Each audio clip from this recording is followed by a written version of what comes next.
Now when we say VLOOKUP, that's essentially vertical lookup. So it lookups for a particular value in a set of data that is arranged in a vertical format. Now here we have this in a vertical format.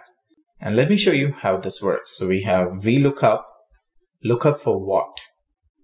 Now this is something you would feel as if I'm talking to the VLOOKUP function, I'm talking to Excel. So first, VLOOKUP function asks me lookup value. Lookup for what?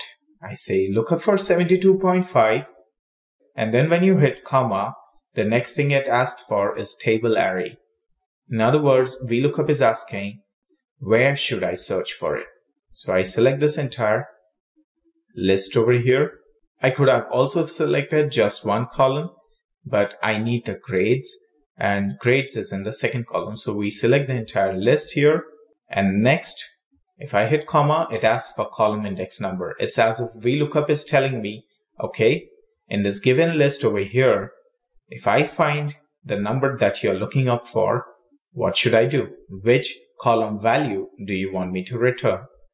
In the selected range, we want the grades, and grades are in the second column. So we say number 2. Now range lookup, it asks, if I say exact match, that's false. If exact match is selected, Excel will search for 72.5 in this list, which does not exist. Hence, by selecting exact match and closing the brackets, it will return the hash any error, which means of all the items given in this list, 72.5 does not exist. Well, in case if you want, you can test it out. We just put 72.5 here and hit enter. Well, you see, you have the grade C here. That's how the exact match works. But we know that the grades cannot always be the same as given in the score sheet over here or the reference table. So we do not want the exact match. We need the approximate match. And approximate match, the values in the first column of table array must be sorted in ascending order, it says. They must be sorted in ascending order. And if your order is haywire, then you just can't get it. You see, it's an approximate match, and we had all these things over here in the ascending order, and it just worked. We have the grades over here. Now, what if this was not arranged in the ascending order and it was a random order? Let's say this was, here we have 80 and then 60, and then leave this at 70 and then 50. And then we have something like 40 and then 100 and then 90. So this is quite a random list over here, right? And take a look, what is the score that it's showing here? The grade that it is showing to me is B. Now, why did it show B?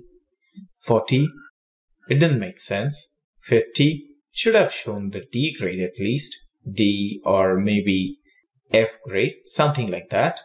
Okay, because it's somewhere between 70 and 80, either D or F should have made some sense, but neither did it show. It showed the B grade.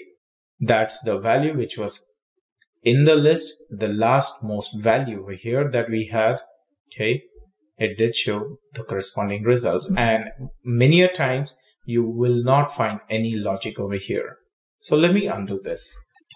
That was quite an effort here. So here we have the true, that's the range lookup, that's we have selected as approximate match, and hit enter. Now in case if you are searching for any specific name, then I would recommend use the exact match. That would be helpful when we are working on employee data, any set of employee information. That time exact match comes handy because we wouldn't like to see any approximate deviation there. Now coming to this, I would like to copy paste this formula down, but for this I need to first log the reference here. And since I'm copying the formula down, I can only log the row reference. I do not need to log the column reference. That should be fine. Hit enter. You have this. Drag this down, or maybe you might just want to move your mouse to this small square here. Once I click here or move my mouse here, the cursor changes. I just double click on it and it comes down. Let's cross verify. 49.5 is below 50, hence it's an F grade. 82.75 is below 90, so that's a B grade. Alright, now let's say what if I had a 0 over here instead of 72.5. That means maybe the student didn't get any answer correct. So if this was to be 0 and hit enter, it's an F grade. So that means although it is less than 50, it did not show E grade, it showed the one above. Similarly, if I hit 0, it did not show anything above, but rather it showed F grade because that was the closest match to the list. Now, one important thing to note, whenever you search for some value in a particular array, the VLOOKUP function will always search for this value in the first column of your selection. Since we had selected these two columns, it worked perfectly. But what if it was something different? Like, now let's say we have states over here. We are talking about the United States within the United States and the state codes.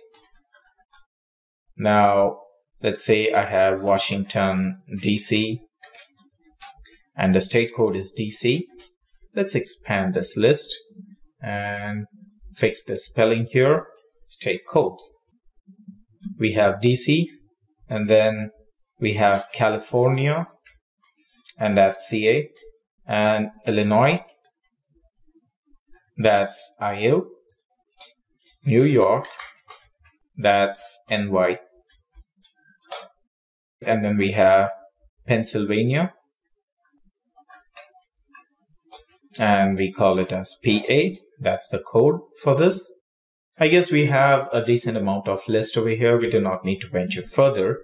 Okay, if this is the list, and now here I say state code, I enter something here, and the state should appear over here. What if I am mentioning about some postal address, and I'm typing a postal address, and I want the corresponding state code to be visible here? Let's put this state code here. Okay. And I say I want New York. So NY is the state code. Now I do not know which state is it. Let's assume I do not know which state is it for. So I would say VLOOKUP. Lookup for what? Lookup for NY, comma, in this list, comma. If the value matches, I want the corresponding state over here. So I select 1 because the state's name are in the state names are in the first column. So we say this, and this time I want the exact match. I do not want the approximate match here, because PA or NY, if it turns out like NU, it might give me some other result, but it will give me a result which might be incorrect. So I want the exact match. I hit enter. It gives me a #NA error. Now what exactly happened here? It was searching for NY in this list, but VLOOKUP by default searches in the first column. It does not search in the second column. And that's one limitation of the VLOOKUP. So be very careful in case if you come across this scenario, maybe you might want to just move this here, or if you're not allowed to move, and then you might just copy this list here and paste it, or maybe you might want to cut or move this from here to here. We have the sequence, whatever I'm looking for, and then I change this reference from here to here, and then it will work. You see, it will work. But look at the selection. I said that if NY is found in this list, return column 1 value. Now it's no longer column 1. The states are in the second column. So I say number 2 and hit enter. It worked, right? So shuffling with the list is possible solution for you to deal with this. But that is something generally not recommended, and often in many companies or many form of data sets, it may not be allowed. You may not be allowed to make any form of changes. So many a times you will have a lot of blank cells somewhere far away. People would just select the list, something like this. Select the list. You have this list over here. Okay, these are the list of countries. Now this is something like a rough work which is not visible to anyone. This could be a hidden cell as well. You can hide this, and that's fine. But if you have something like this, irrespective of whether there are blank cells or no blank cells, it does not matter. How do I do this now? I say equal VLOOKUP, lookup for ny in this list. Now here we have the state codes in the first column, that's perfect. And we have the names of the states here far away. So I select the entire range, comma. Now it asks for the column index number. As in like, okay, if I find ny, which column's value do you need? So we have 1, 2, 3, 4, 5, 6, 7th column in the selection range. So we put number 7 here, comma, I want an exact match, close the bracket, hit enter. Here we have this. And this is how exactly it works. We had selected this range, we ignored the starting one, because the value that you're looking for should always be in the first column. Now, at times, you might have, let's say there is a state name that you have over here like Georgia, which is GA, and it's not found in the list. Okay, that's absolutely fine over here. And let's say this is a genuine case and you cannot avoid the NA error unless and until the list is updated. So in order to fix this issue, we have something called as the if error function. And likewise, we also have the if NA function.